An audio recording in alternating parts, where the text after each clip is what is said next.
Payal Tarvi. She wasn't just a name. She was the first woman in her entire tribal community to ever become a doctor. Can you imagine the celebration in her village? The hopes in her mother's eyes? She was so excited about it. She worked 18 hours a day in a top Mumbai hospital to save lives. But her educated seniors, they didn't see a doctor. They saw a quota candidate. They saw a caste. They saw a target. They mocked and they spent each and every day mocking her, insulting her in front of the patients and making her feel like a dirt. Finally, on May 2019, she didn't go to the hospital facility. She went to the hostel room and tied herself to a rope. The woman who was supposed to save lives was killed by the very system we are here to praise today. Greetings, Honorable Speaker, ma'am, respected judges, respected members of the House, and my highly delusional friends from the Treasury bench. Today I stand here not just to oppose the motion, but to hold up a mirror in front of the members of the proposition who loves to hang Dr. B.R. Ambedkar's portrait on walls while trampling over his principles on the floor. Just to be precise, I would like to put forward just 3 purely factual points in order to oppose to this bill. First and foremost is the betrayal of social democracy.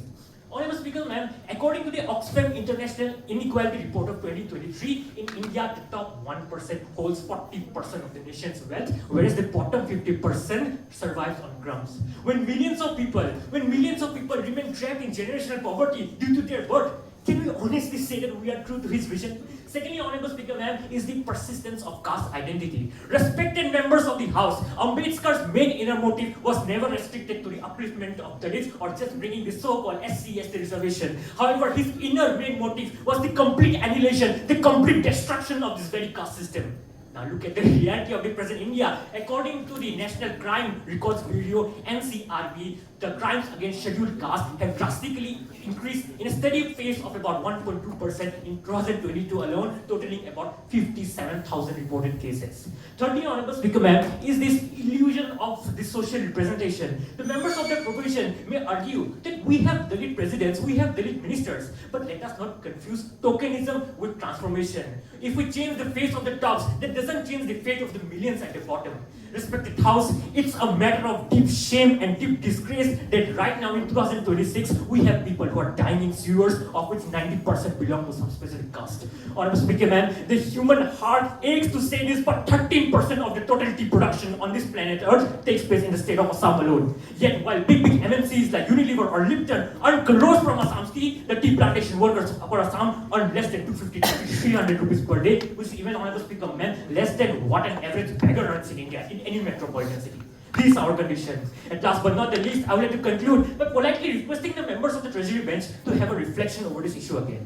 Honorable Speaker, ma'am, when a young student like Angel Chakma is being mobbed lynched to death due to racism, when the parliament itself has admitted that caste discrimination exists in workplaces, due to which even recently a new UGC law was being discussed, when recently, just yesterday, few girls from Arunachal were mocked with chinky Chinese slogans in Patna, when just yesterday and few days before, when people in our own places were shouted with "Can't be Chinese, go back" in our own places. If this is the fraternity, if this is the equality, if this is the liberty the members of the proposition are talking about, then I feel really very, very sorry. This is not Ambedkar's vision, my dear friends. This is a total destruction. This is a total failure. Because Ambedkar never voted, he never told, and he never protected a country where people have to fight to be treated as a human. He protected and he fought for a country where being human alone was enough. Thank you. Jai Hind, Jai Bhim.